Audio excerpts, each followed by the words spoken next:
Welcome to the Willow Creek Online Training Program. Today's module is entitled Carbon Monoxide, the Silent Killer. That sounds kind of scary, doesn't it? It is kind of scary. The purpose of this module is to discuss how to reduce severity when a fire breaks out, specifically concerning carbon monoxide and smoke detection. The material in this module was taken directly from the Red Cross's Fire Prevention and Safety Checklist, and you can download that checklist from the website. The Red Cross organization gave us permission to use this information. Thank you, Red Cross. We greatly appreciate it. What is the risk? According to Centers for Disease Control, during 1999 to 2010, a total of 5,149 deaths from unintended carbon monoxide poisoning occurred in the United States, an average of 430 deaths per year. So this is no laughing matter at all. We must take it serious. Carbon monoxide, or CO, doesn't smell, doesn't taste, is invisible, and is soundless. That's why we call it the silent killer. CO, or carbon monoxide poisoning, is life-threatening. St. Joseph Health suggests go directly to a hospital emergency room, not to your local urgent care. They may not have the capabilities you need to save your life, or to treat you anyway. The CDC reports 20,000 visits to emergency rooms annually related to carbon monoxide poisoning. How can I prepare then? That's a good question. Well, first of all, install carbon monoxide alarms in central locations on every level of your home and outside sleeping areas. If the carbon monoxide alarm sounds, move quickly to a fresh air location outdoors by an open window or door. And here's some pictures of carbon monoxide detectors. There's many to choose from, as you may imagine. And once again, how can you prepare? Never use a generator, grill, camp stove, or other gasoline, propane, natural gas, or charcoal burning devices inside a home. I know you may feel desperate in an emergency, but don't do it. They put out carbon monoxide. So charcoal burning device inside a home, garage, basement, crawl space, or any partially enclosed area. Install smoke alarms on every level of your home, inside bedrooms and outside sleeping areas.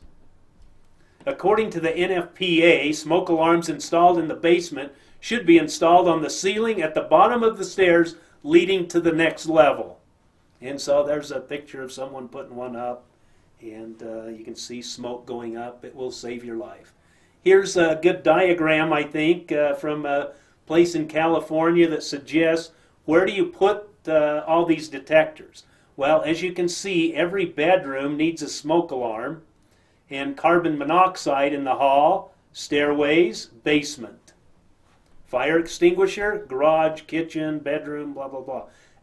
Different people had slightly different ideas of where they should go, but this was pretty consistent. I'll show you another one also here in a little bit. Smoke alarms should be installed at least 10 feet, 3 meters, from a cooking appliance to minimize false alarms when cooking. And some people say don't even put it in the kitchen because it's always setting off an alarm, and you don't want to put it in places where you get false alarms because people will start ignoring them.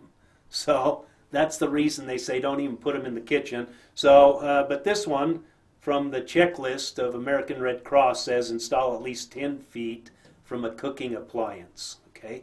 Don't install smoke alarms near windows, doors, or ducts where drafts might interfere with their operation. And so there's some ideas of where not to put them. Right above the stove there, in the shower. When you take a shower, air comes blowing through there, so that won't be good. This is in the garage. Again, you're going to get a lot of false alarms. We want to minimize false alarms. If we don't, people start taking them for granted. Then they're worthless. There's one above the cook stove there, the heating stove, fireplace. And here's one. You don't want them in the corners because there's dead air space there. Smoke tends to travel around the corners. And also, I guess you could get cobwebs going across there. That's what that suggests. And this is, of course, next to a vent. We don't want them there. And if you have vaulted ceilings, you want to be careful also because, again, there's dead air space on top of ceilings, between close beams in corners. So how far away? That's a good question. Well, from the top corner down at least minimum 20 inches, maximum 59 inches. So there's just some specs. And for the corner, you should be at least 12 inches away, minimum, from the corner. That's the dead air space. They won't do you any good there. So some excellent advice there for you. Smoke alarms, once again, never paint smoke alarms. I know it's tempting. They may fit in better if you paint them. But paint stickers or other decorations could keep the alarms from working. So use them as is, as tempting as that may be. Moving on with smoke alarms, there are two types of smoke alarms, ionization and photoelectric. An ionization smoke alarm is generally more responsive to flaming fires, and a photoelectric smoke alarm is generally more responsive to smoldering fires. That's good to know, isn't it? For the best protection, both types of alarms or combination ionization photoelectric alarms, also known as dual sensors smoke alarms, are recommended. Another thing about smoke alarms, teach children what smoke alarms sound like and what to do when they hear one. And we'll have a check test here in a little bit in this lesson, so hang on. Once a month, check whether each alarm in the home is working properly by pushing the test button like this lady's doing here. She's doing her job, checking that smoke alarm. There's always a button on them where you can just push it, see if it sounds, and say, okay, it's still working okay. Also, remember, replace batteries in smoke alarms at least once a year.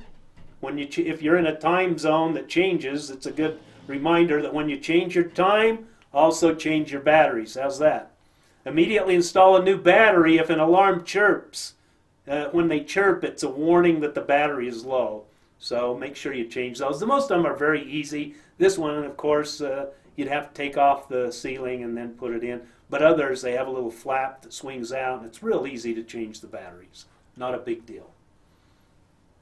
Smoke alarms should be replaced every 10 years. That's about their life, safe life. Never disable smoke or carbon monoxide alarms. Carbon monoxide alarms are not substitute for smoke alarms. You need both of them. Know the difference between the sound of smoke alarms and carbon monoxide alarms. And now we're going to hand this over to the fireman here, who was nice enough to do a test for us. So let's listen to what he has to say. Hi, my name is Patrick with Preparedness Fire Authority here in Fort Collins with a few quick tips on smoke alarms and carbon monoxide alarms. Did you realize that each alarm has its own distinct sound? A smoke alarm has 3 beeps.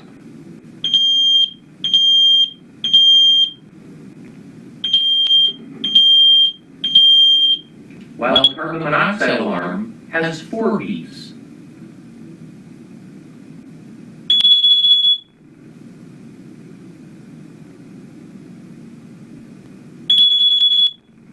If at any time you are in a building and an alarm activates, we urge you to evacuate and call 911. All right, thank you, sir. We greatly appreciate that. That was very helpful. Now, here's another diagram, should you need one, to remind you where to put smoke alarms and what have you. And it's not that much difference than the other one, only they didn't put smoke alarms in the kitchen here. That's the difference. Some tell you to do, some don't, so it's up to you, obviously. But just keep from getting false alarms. All right, just a reminder, in summary, test alarms at least once a month by pushing the test button. Replace all smoke alarms when they are 10 years old, or if they do not sound when tested, of course. Remember, this is something new. Some people, especially children and older adults, may need help to wake up. Make sure someone will wake them if the smoke alarm sounds. That's a great recommendation, isn't it? When the smoke alarm sounds, get outside and stay outside. Go to your outside meeting place. And I know we've said this a lot, but get your loved ones, get out of there, and don't go back in. It's not worth it. We can replace houses, we can't replace you. So be careful. Call the fire department from a cell phone or a neighbor's phone. Stay outside until the fire department says it's safe to go inside. For best protection, install interconnected smoke alarms in your home. When one sounds, they all sound. So that's another thing you may consider. With modern day electronics, that's not so hard to do anymore. Also, I wanted to remind you of this. Half of home fire deaths, half of them, happen between 11 p.m. and 7 a.m. when most people are asleep. So that makes it even more important to remember, first of all, to have smoke alarms, but help wake people up that may need help. Well, congratulations, you have almost completed this module. However, remember, you still need to complete that module exam. Congratulations, you have completed this module. I hope you learned something new that will help you prevent fires or prevent from injuries from fires. It's a very dangerous thing. Remember to always think ahead, be prepared, be safe, and you've got it, be happy. Have a great day. Goodbye.